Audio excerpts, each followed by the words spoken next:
and I made him watch.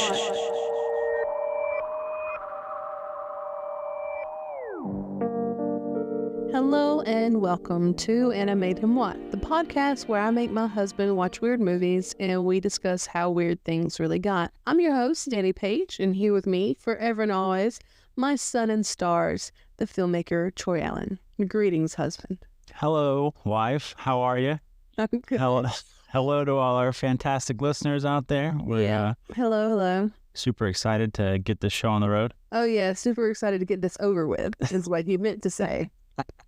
What the correct term would be. Hey, it's not that bad. Okay. Ish. Sorta. Well, we watched The Dead Pit from 1989. This is how my review went 2 years ago. This doctor goes fucking nuts and is killed, but this random psychic chick shows up who happens to have amnesia, and the doc gets resurrected. Sounds cool, right? It wasn't. They're zombies. I gave it a 2 out of 10. And that's all I said, because that's literally it. That's it. Honestly, I feel like you're being too generous. I really do. Like, it was super hard to keep my eyes open during this whole film. To put things into perspective, the only place we could find it was on YouTube. Yeah, I'm not sure if we're legally allowed to say that.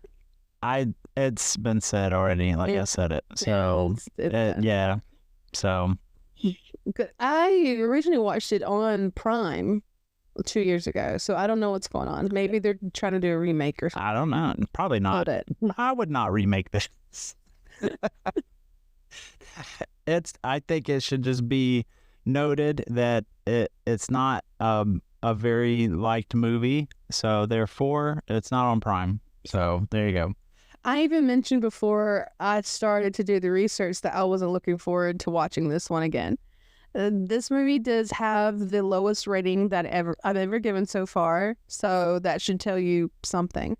I honestly hate saying bad things about movies. I know that it takes a lot to go through the process of making one, but honestly, this one is just bad. I agree. Like, it's hard to say that a movie sucks. It really is, because I understand the amount of heartache and work that goes into making a film, and it would just really bother me to hear somebody say that my movie sucked and like it's not watchable. So that's why I don't say that very lightly, when a movie sucks. So well, although the movie itself isn't impressive, the career of its writer and director, Brett Leonard, is nothing to shake a stick at. It's pretty impressive. Brett Leonard, born May 14th, 1959, is an American film director, producer, and music video director with a passion for the science fiction and horror genre. His work has left an undeniable mark on the cinematic landscape, particularly in the realm of groundbreaking computer animation and visual effect. The Dead Pit was actually his first movie. His following work ranges from sci-fi horror to award-winning music videos. I honestly didn't know where to start with Leonard's career. The dude's got like 40 films under his belt, and responsibilities ranging from director, producer, writer, and more. After Dead Pit, he took a shot by recreating Stephen King's The Lawnmower Man for the silver screen. This is a pretty infamous movie in the horror movie crowd. So Hollywood does its thing again by taking something from King and running with it in the opposite direction. The OG short story was much more down to earth compared to Leonard's remake. The story revolves around a suburban man who hires a lawnmower service, and it turns out the worker is a worshiper of the god Pan. In the movie, we have Dr. Lawrence that does some wicked experiments involving psychoactive drugs and VR. He experiments on a disabled gardener, Job, who then turns evil and then can control a lawnmower with his mind. Yeah, I've never personally seen Lawnmower Man, but I've heard that it's pretty terrible. Even Stephen King himself said he hated it. We're going to get into it. Yeah. We're going to get into it. So King sued to have his name removed from the project and won because it did vary so far. I would love to see someone redo Lawnmower Man and stick to the script or to the story. In the sci-fi arena, his film Virtuosity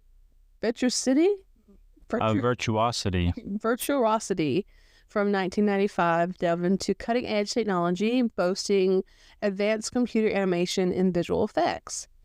Is it Leonard's? I think it was Leonard. Leonard? Yeah, Leonard. Leonard. I have dyslexia. I have to remind our listeners that I have dyslexia. I apologize. So Leonard's prowess extends to the IMAX 3D realm where he directed T-Rex Back to the Cretaceous. Of course, I can say Cretaceous. It's Cretaceous. Cretaceous. You couldn't let me have it. Moving forward. Yeah. Becoming the first director to gross over 100 million worldwide solely on IMAX screens.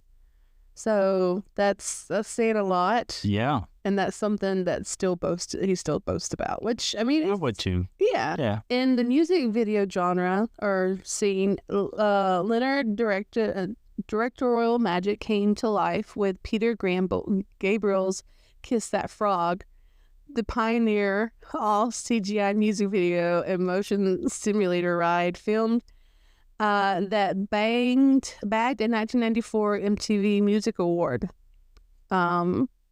I didn't look up the music video. I thought about it. I was like, no, I don't really want to kiss that frog. Really? Anyway, shifting gears to documentaries, he helmed Hole in the Head, A Life Revealed in 2009, unraveling the tragic tale of Birch's Hardiman and other children subjected to the 1927 medical experiments resulting in a severe physical complications. Then, in 2012, Leonard birthed Pop Fiction Life, a musical cinema revolution introducing frag films, full-length features with existing artists offering free, watchable, shareable fragments for social media era. He has a project right now in pre-production called Doc Star, which, from what I gather, is about AI taking over the world. Yeah, I mean, he's not a bad director. Oh, none. And obviously, like, I feel like this movie that we're discussing, it shouldn't be taken as like, a one-stop shop for what type of director he is. Because obviously, as filmmakers, we all have to start somewhere. Mm-hmm. And obviously, like, he made really good films later on. Like, I loved Virtuosity. I remember seeing it when I was a kid. Oh, you seen it? Yeah, I've seen Virtuosity. And it was really weird because it delves into like, a futuristic dystopian type world where, there's cyborgs and they're not all good cyborgs. So, and it kind of does tell the story of how he continues diving into that sort of cybernetic sort of ideation. So especially as our technology advances and we do see a lot more AI being used. Yeah. Oh yeah, I feel like he might have been slightly ahead of his time. Yeah. I also want to mention his project with the CIA and Intel in the 90s. During this period, they worked on an innovative project that merged Hollywood talent with cutting-edge technology to create an interactive show, showcasing the future of entertainment. The digitalization of actor Danny DeVito and the creation of the animated character Mr. Head were key components in this groundbreaking endeavor. It's not even, I don't know, like, I'm trying to picture that in my mind. Danny, like, is it like a talking head? You don't know? I didn't look it up. I just pictured Danny DeVito just standing there. He's like, anyway, I started blasting, It's like, what the fuck, man? I should have looked these things up, but I just did not have the mental capacity after watching this. It's fine. That's fine. Yeah.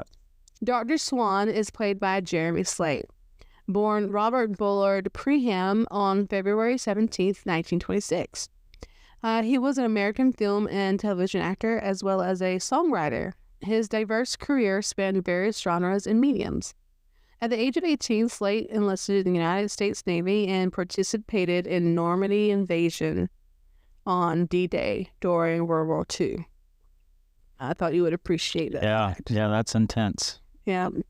After the war, he attended St. Lawrence University in New York, where he graduated with honors in English.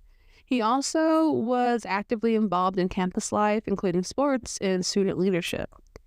Slate graced both television and film throughout his career. In the early 60s, he co-starred in Ron Ely's Ron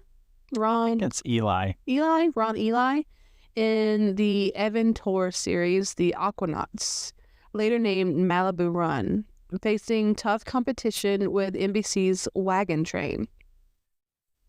Slate's television journey continued with guest appearances in popular shows like Perry Mason, Pony Express, Combat, Gunsmoke, and Bewitched. He took on diverse roles, from a troubled surfer in Route 66 to a cowboy in Gunsmoke.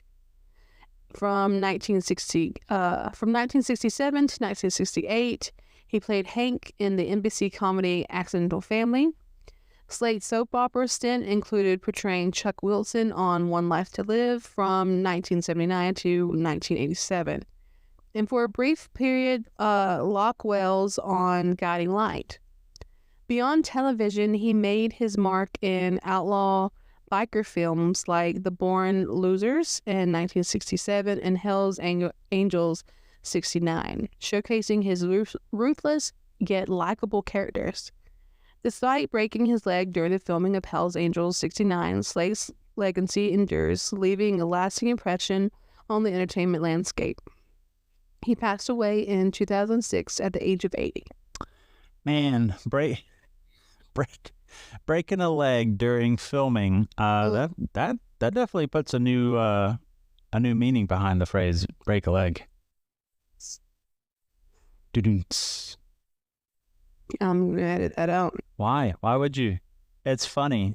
Haha. Is it? I think it's funny. Anyways. Who laughed? I did. All right.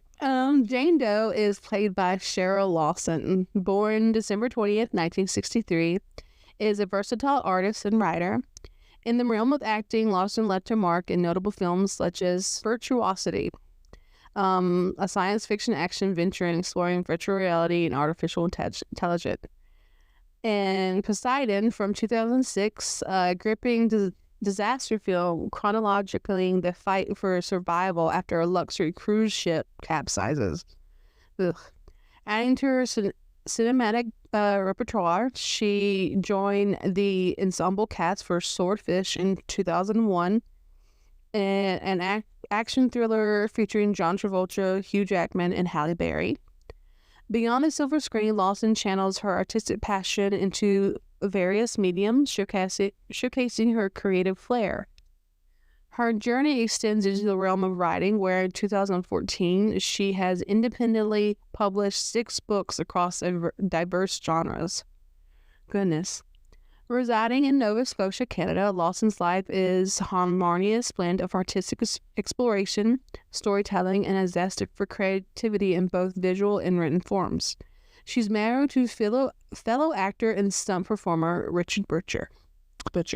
Yeah, so after I watched the movie yesterday, I was looking her up on IMDb and kind of find out she's actually more well known as a stunt woman. Yeah. Right.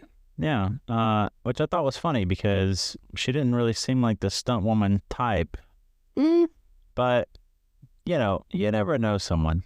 I mean, she had a nice body. Like, she takes care of herself. Mm-hmm. So I can see her doing the stunts. And obviously she does. Yeah.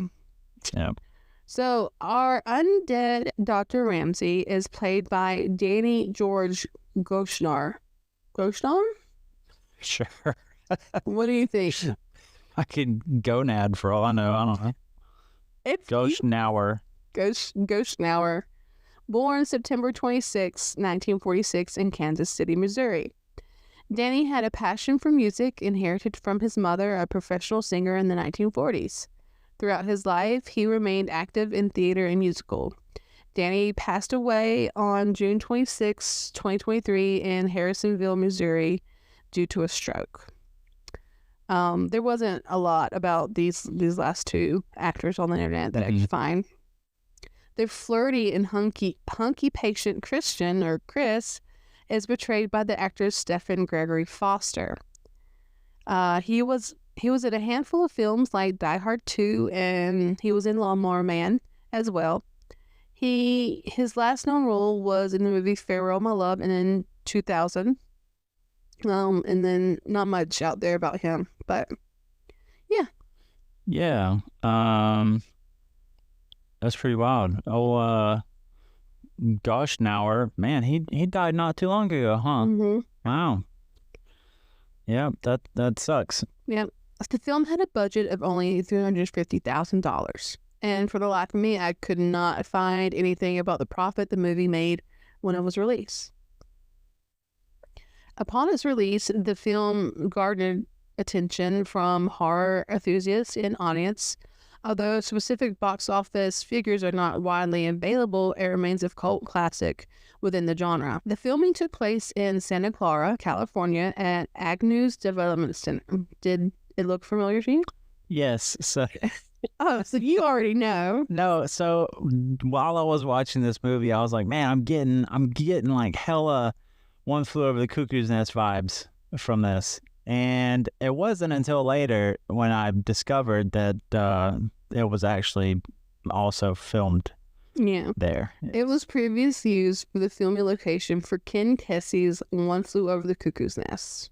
Yeah, because the whole time I was trying to pick out, like, okay, which one of these nurses is fucking Nurse Ratched? And then it's the blonde one, because she's such a bitch.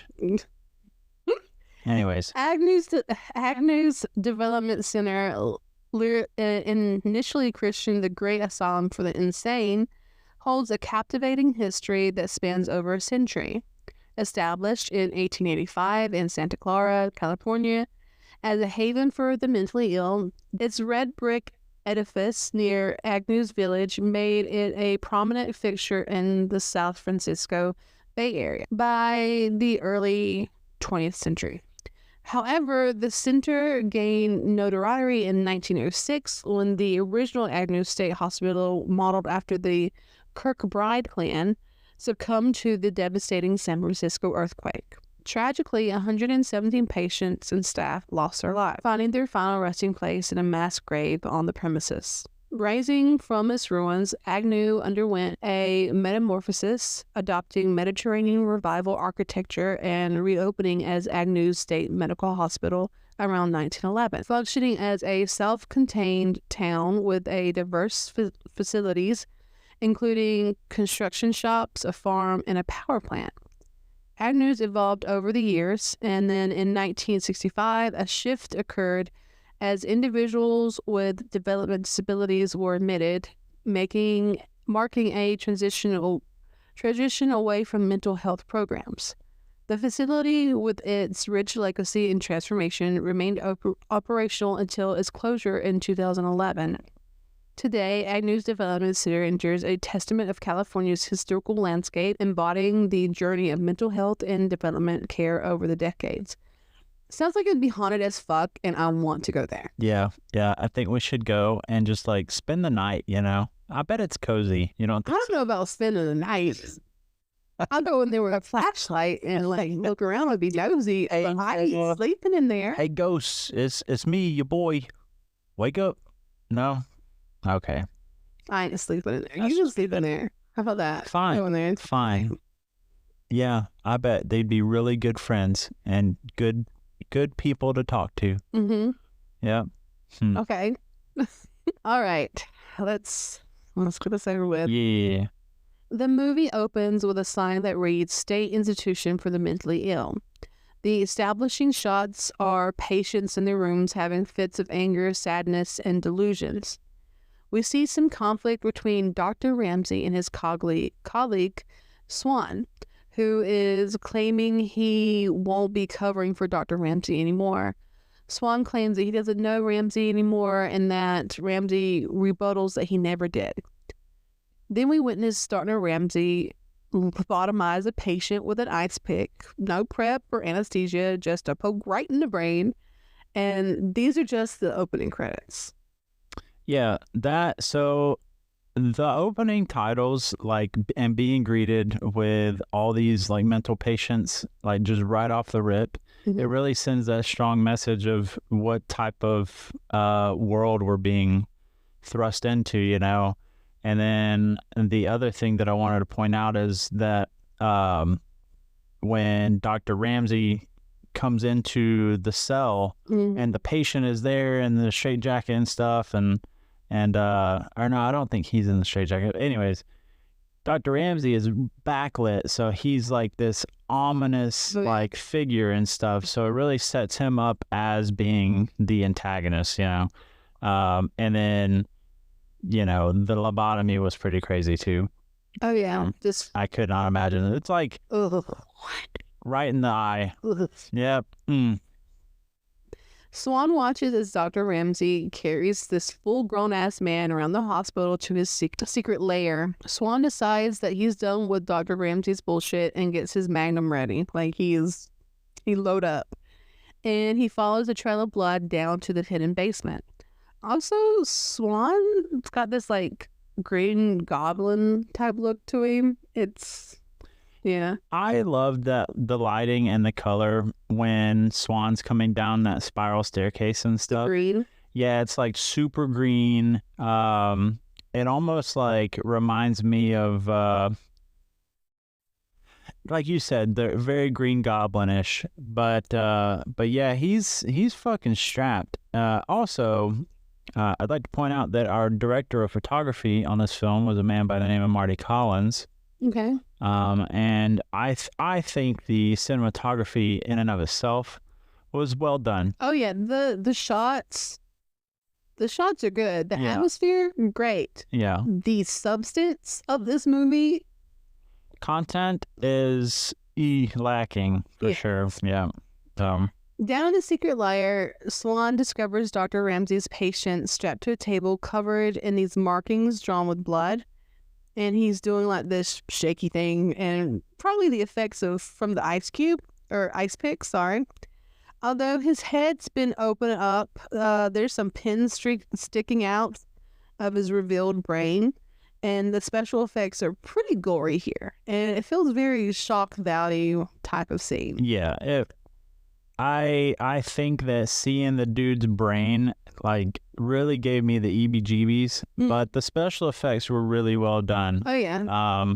And it was, those needles are almost like acupuncture needles. Yes. Yeah. So, and he's just in there like, you know, tinkering and stuff like, oh, what's this button do? Yeah, that's kind of weird. There's also a pit full of dead bodies from Dr. Ramzi's failed experiments. The two doctors have a heart-to-heart, and Dr. Ramzi delivers one of the best lines in the movie. "I've done life. Now I'm doing death." And Dr. Swan shoots Ramzi in the head, bullseye right in the front. He then starts to brick up the secret layer with Dr. Ramzi and all his experiments still inside. And that's the end of the opening credits. That's it. So my favorite line from that scene is Dr. Ramzi is like, "You can't kill me," and then Dr. Swan proceeds to fucking blow his brains. Yeah. Like, boom, I killed you. So I feel like if someone with like this revolver had shot someone that close to the head would have exploded. Yeah. That's my thing. Like, they could have done like some blood spatter back on Dr. Swan, you know, or something like that. Because they were relatively close in proximity. But like, I mean, more than what happened is going to happen. You know, you shoot someone in the head like that. So, and also like, we'll talk about it more. Okay. Yeah. We do a time warp 20 years into the future. 3 women are being transported to the institution that Dr. Ramzi and Swan work at. One of the women is Jane Doe, who was found wandering around with no identification and has a case of amnesia. During a conflict with a nurse, Jane claims that she hasn't lost her memory, but it was taken from her. And as she increasingly becomes more upset, an earthquake happens. As the earthquake continues, Jane begins repeating, "They need help," as the closed-up entrance to the secret lab breaks open.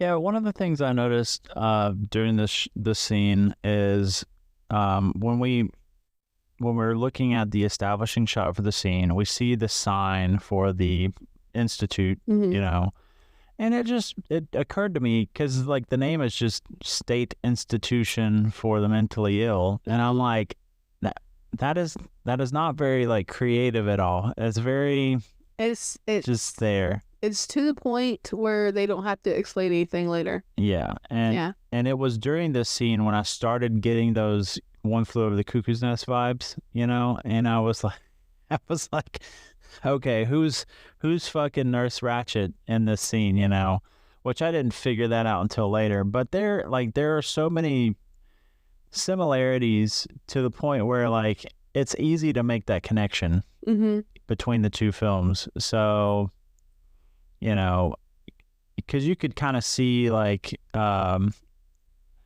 we'll get to him later, but the what's the main guy's name? Which one? The doctor? No, the guy. Yeah, Chris. He's like our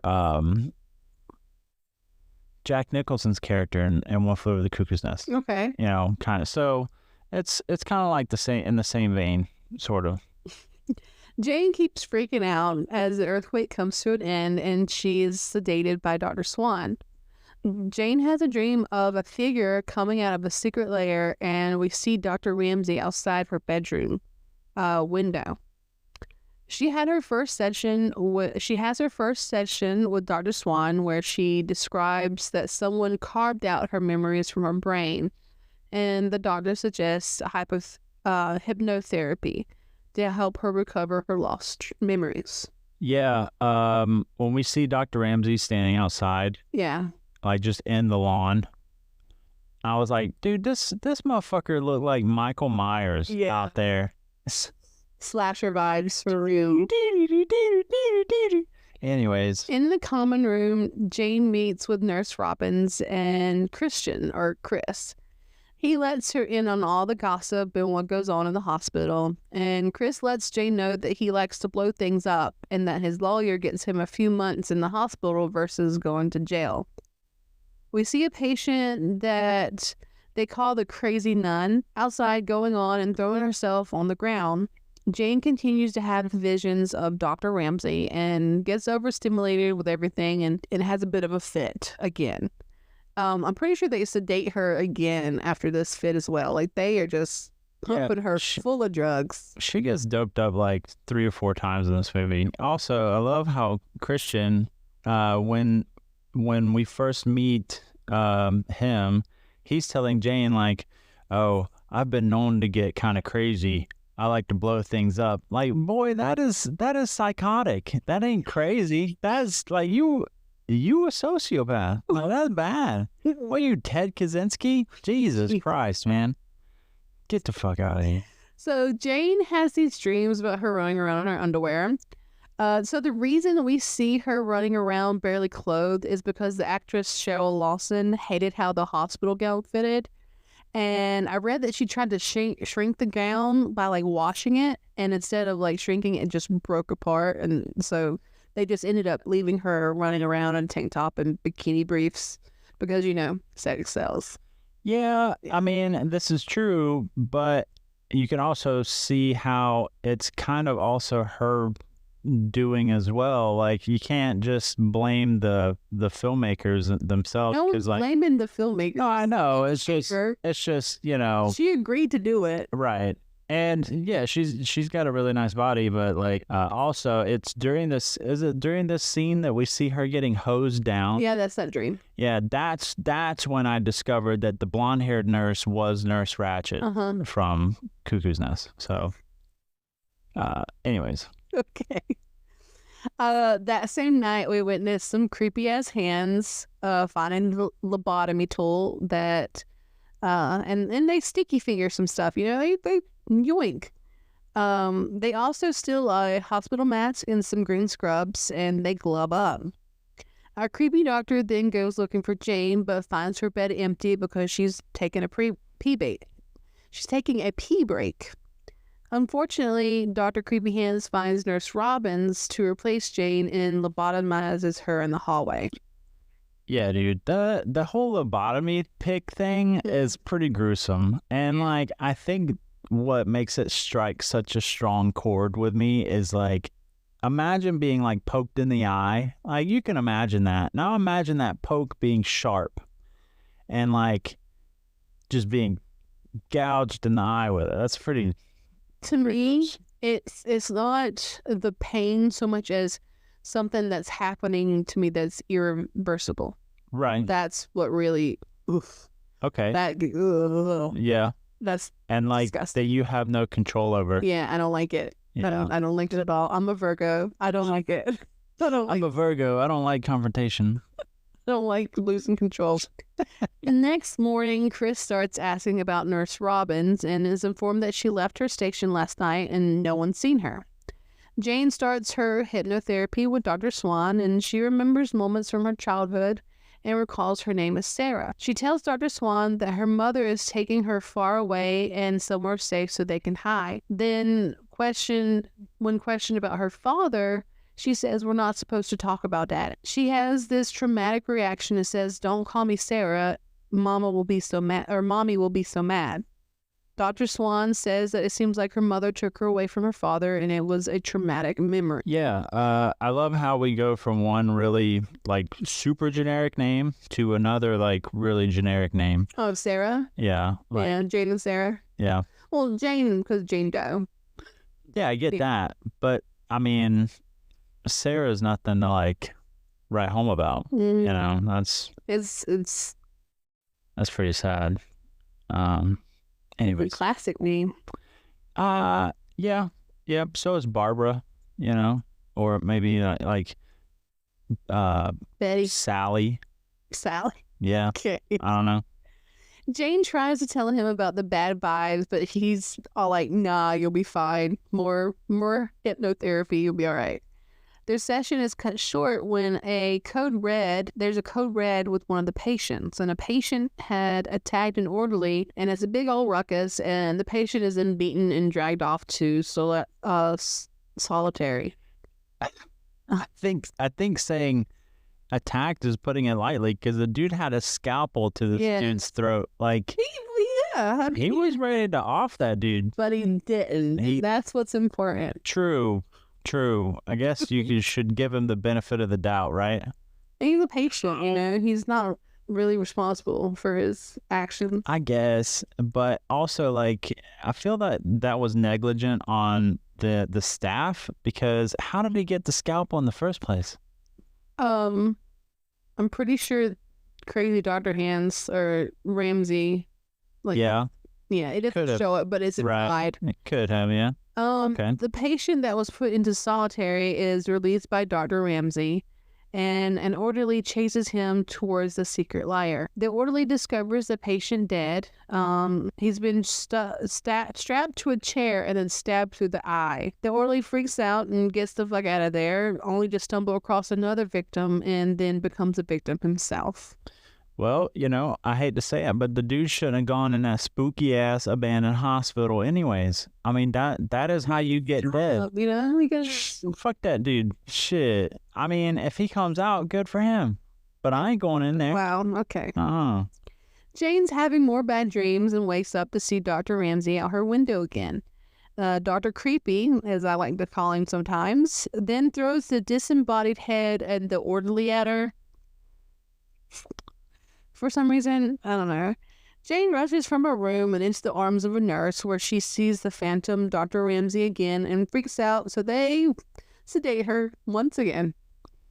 Yeah, I got nothing. I don't even know what to say about that. The next morning, Chris seems to be the only one yet again worried about the missing patients and orderly. Jane is up in isolation, having a freak out because she's hearing voices, but Gaia, it's just another weird dream. Because, she's sedated again. Mm-hmm. She has another sesh with Dr. Swan, and she tells him that the person who took her memories is there, referencing Dr. Ramzi. And he still don't believe her and decides to put her under hypnosis again. So this time, Jane reveals that she had been in a hospital. And she had wandered out of the hospital and to this park where the people who found her. And when asked about the hospital, she said she only saw the operating room. She explained that the surgeon smelled like death and formaldehyde. She then describes the physical features of Dr. Ramzi right down to the bullet hole in his head. And then she kind of is possessed by this creepy voice saying that it's can't be killed and that it's coming for Dr. Swan. Dude, this whole, every time she goes into these sessions with Dr. Swan and he's trying to get her to open up and she's like, oh, you'll think I'm crazy. And it's like, bitch, you in an insane asylum. You see where you at. Where do you think you are right now? And then he hypnotizes her and then she says some crazy shit under hypnosis, which he placed her under. Mm-hmm. And then when she comes back, he's just all like, get the fuck out. Get out. And she's like, what the fuck do you mean get out? Dr. Swan forces Jane out and starts hitting back the hooch before calling the nurse to double Jane's medication. Jane and Chris have a little combo and she wants out and he wants answers. She confides in him what she's been seeing, and that is the surgeon that's been taking the people. While they're talking, the nun is messing around. The crazy nun is messing around and making some crazy rants, and she's got a paper cup of water acting like it's holy water, and that'll be important later. Chris and Jane decide to check out the building, and Jane says it's the surgeon's hideout. And this is the abandoned building. I think it's actually a clock tower. Pretty sure. Yeah, it's got a clock tower, but I don't know, it's like a building attached to that clock tower, which this obviously doesn't go as planned. After skipping their meds, the duo sneak out of the rooms. While trying to sneak out of the building, Chris is caught and Jane is forced to investigate the secret layer by herself. While exploring the building, Jane sees a doppelganger of herself and follows it. And she thinks I think it's supposed to be actually Nurse Robbins, but it looks almost exactly like Jane for some reason. Meanwhile, they've tossed Chris into isolation. Jane wanders around the abandoned building until she stumbles across the dead body of Nurse Robbins and Dr. Ramzi. Yeah, I personally, I thought it was Nurse Robbins, like her apparition or whatever. I thought it looked like Jane, but it probably is Dr. Robbins. From a distance, it's hard to see, but... We have a slow and eerie chase scene where Jane hides and then finds a dead body and runs away, and Dr. Ramzi finds her again, and there's some more chasing. There's a lot of filler in this movie. There's lots of people running away from things in circles kind of. So yeah, I love how because she tries to go out the same window that the orderly from before broke into, and she cuts her hand the same way that, because I think the orderly cut himself too. Yeah. But she makes it out of the window, and then Dr. Ramsey's like, yeah, fuck that. I ain't going out that damn window. So he turns around and walks up. The whole time I was like, bro, you could have literally just went out the window. You'd have been right behind her. Yeah. But no, can't do that. Eventually, Dr. Ramzi does catch Jane outside. Jane then wakes up, strapped to a bed down in the secret lair, and Dr. Ramzi is looming over her. Meanwhile, Chris is still trying to get out, and all the patients are going nuts, man. They're screaming and yelling and stuff inside. Chris fakes some sort of asthma attack or something and knocks out the orderly with, I'm not sure what it's supposed to be. It's like a metal ruler or a piece of window frame. I don't know where it came from. He just has it.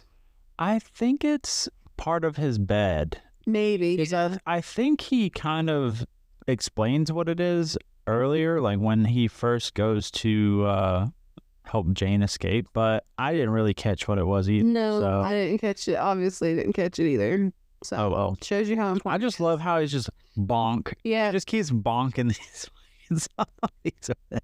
So, Dr. Ramzi starts resurrecting his failed experiments from 20 years ago, and they make their way out of the secret lab. And they're totally ignoring Jane for some reason. And Chris shows up, somehow avoiding the zombies. So you have all these zombies leaving the secret lair, and then Chris is just suddenly in the secret lair. The zombies are now outside and start attacking 2 cops talking about donut shops. Those fucking cops, man. It was so funny. Because you see the zombies behind them all like, and they're just... Oh, man. Talking about donut shops. And these zombies are not scary zombies. Like, they're just shambling around. Like, they're like jittery and stiff. And stuff. Yeah. I mean, they've been dead for like 20 years. Yeah. Cops just completely oblivious to what the fuck's going on. Back at the hotel. Back at the hospital, the orderlies are beginning to look for the escaped Chris, and the head nurse rings up Dr. Swan, who looks like he's been on a bender this whole time in his office. Jane and Chris have escaped the lab, and Chris then is attacked by one of the zombies and fights it off like a badass. A zombified Nurse Robbins attacks the head nurse. It's important to point out that these zombies aren't eating their victims, they're just killing them. Mm-hmm. Yeah. Yeah, I think it could be that they're not zombies. They're just reanimated, dead. That's a zombie. Yeah, no, a zombie implies that they're eating people. No, I think a zombie is just innovative. Because there's different types of zombies. Like, you have, like, voodoo zombies, and they don't eat the flesh. They're just the undead. Right. So, yeah, they're just a type of zombie. Okay. Jane and Chris try to steal a car, but the zombies, yes, the zombies have taken out parts in all the cars in the parking lot at the hospital. Dr. Swan stumbles across the mutilated head nurse who is carrying her own brain. Dr. Swan runs for it, but is cut off by more zombies that are now filling the hospital. He watches as they attack another orderly, being a chicken shit as he is. Meanwhile, Jane and Chris are making a run for it as a horde of zombies chased him. Yeah, again, seeing those, there was a shot of it was like 6 zombies just kind of walking in the background, and I out loud laughed because I thought it was so funny just seeing them shamble across the back. I like a good flow zombies. The zombies kind of corral the 3 together. So we have Chris being a fucking badass, Jane just trying to get out of there, and then there's Dr. Swan being a little bitch. The trio managed to make to the doctor's office, where Dr. Swan spills the tea about Ramzi and his past. Dr. Swan literally tried to keep them out of his office. Like, he literally tried to close them off. And that's... Yeah, it's very douchebag of him. Yeah. There's this whole speech about how Dr. Ramzi was this brilliant doctor and then went fucking nuts, yada yada. He then reveals that Dr. Ramzi's wife had left him and taken his kids with her. They put it all together. Jane equal earthquake. Earthquake equal broken seal. Dr. Swan grows a pair and ventures out with his gun on a mission to stop Ramzi again. Jane and Chris go and search for their own weapons as zombies start to follow Dr. Swan. Dude, Dr. Swan come out of that motherfucker like Dirty Harry. Just fucking, bow. It was pretty badass. Yeah, he's still a chicken shit. Yeah, he's still punk. But the duo run into the crazy nun who does crazy nun shit, and the nun uses the holy water against the zombie, which has some impressive damage. They discovered that the holy water is the only way to close the dead pit. Because as soon as they throw the water onto the zombie melts. So. Yeah. Imagine Indiana Jones and the Raiders of the Lost Ark. So when they opened the Ark, that's what it looked like. And it just melted. Yep. Yeah. So the plan is to bless the water in a nearby water tower so we get a mega holy water wave. Meanwhile, Dr. Swan fails his mission. Big surprise. Dr. Ramzi starts to pick at his former colleague's brain. Literally. Over at Team Nun, yes, Team Nun, the nun blesses the holy water, or blesses the water. Oh, sorry. Over at Team Nun, the nun is blessing water-filled bedpans and collecting it into plastic bags. You call it Team Nun. Team Nun. I just said, damn, that woman and her holy water come in handy. Chris starts to build a bomb because that's what he's good at. The nun is nutting it up by blessing the water tower from inside the hospital, all while Dr. Swan is still getting his brain played with. That was... Yeah. He was making some sounds. Dude, he had like 20 damn needles in there. Like, yeah. Chris and Jane get attacked by a zombie, but they liquefied his ass. Chris delivers another good line here. Come on, we got a water balloon to drop on their ass. Chris leaves Jane to go plant the bomb, but when she hears the zombies coming, she books it up the ladder behind him. He tells her to get down and make a run for it. During this, Jane's having more flashbacks about her childhood. Jane tries to escape, but she's cut off by Dr. Ramzi. He says, Dr. Swan wanted me to give you a piece of his mind, and then offers her Dr. Swan's brain. Yeah, that's some pretty cold shit to say to somebody. Yeah. That's pretty cool. There were some good one-liners. I don't know if good is the correct... They were entertaining. Yeah. Yeah. Chris is about to plant the bomb and light it before he is attacked by more zombies. Meanwhile, at the hospital, Jane faces Dr. Ramzi, where it's been revealed through Jane's flashbacks that she is in fact his daughter. Ooh. Yeah, of course the bad guy is Sarah's dad. Yeah. Just as Chris throws the zombie off him, the bomb goes boom, and the holy water floods the compound of the hospital, filling in the dead pit. This kills the zombies and liquefies Dr. Ramzi. Yay! The movie ends as Jane picks up her father's ring and slips it onto her finger. She then opens her eyes, revealing that they are now glowing red. This fucking bitch, dude. This whole time, she was just going to become as bad as he was. Mm-hmm. That fucking bitch. This isn't my favorite movie, and it's not a great one, but The Dead Pit from 1989 is a fascinating blend of horror elements. Its uniqueness lies in several aspects. The entire movie unfolds within the confines of a mental health facility, creating a claustrophobic atmosphere that still manages to generate tension and suspense. With only 4 characters, The Dead Pit relies on their interactions and development to carry the story, making them memorable. The film combines a classic zombie horror with a psychological manipulation, creating a unique blend of supernatural and psychological terror, which I can respect. But I am so glad that we are done with this movie. Wow, I gotta say, and to be fair, there was some good parts to the movie, but they, unfortunately to me, they didn't seem to outweigh the bad parts. Mm-mm. You know, it was like towards the end of the film, when they were getting ready to blow up the water tower and all that stuff, I was having a really hard time keeping my eyes open. Like, it was super boring. Yeah. And it was like the same old rehashed like chase scenes and stuff. There was so much chasing. Like, dude. It was just filler. I know, but it's just filler. Like, come on, man. Like, I don't know. They could have at least thrown some like cool shots or something in there, you know, like.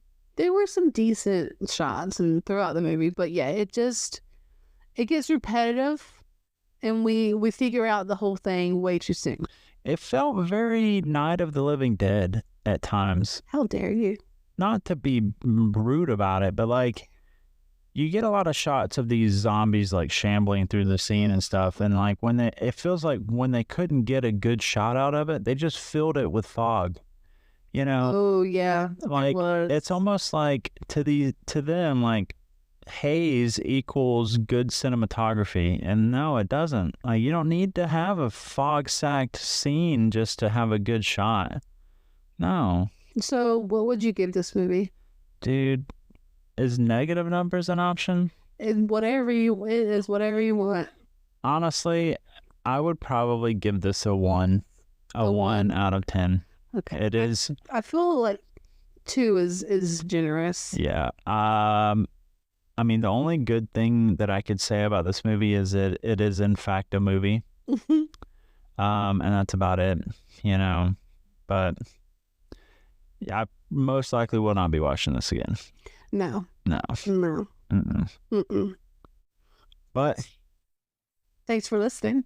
Yeah, thank you all for listening. As always, it's been a fantastic, fun-filled time here at And I Made Him Watch. I am, of course, Troy Allen, and alongside me is Danny Page, and we are always delighted to bring you new and fantastic episodes. You can catch this episode as well as all of our other episodes on Spotify, YouTube, and anywhere else you can find your podcasts. And as always, stay spooky. Bye. From all of us here at And I Made 'Em Watch, thank you for venturing into the Dead Pit with us. Thanks to listeners like you, we're able to bring you these chilling episodes each week. I'm Troy Allen, and alongside Danny Page, we brave the dark depths of horror, one B-horror at a time. Big shout out to Danny's masterful research skills and my technical wizardry. Special thanks to Tori Wolf and Epidemic Sound for our amazingly spooky tunes. Tune in next week for more bone-chilling thrills, and subscribe to And I Made 'Em Watch for your horror fix. Keep those popcorn bowls ready for the next scare when Danny makes me wander into Satan's Triangle. Follow us on Spotify, subscribe on YouTube, and connect with us on our socials for more horror fun. Your support means the world to us, and we can't do it without you. As always, stay spooky, stay safe, and remember, don't wander into the dead pit alone.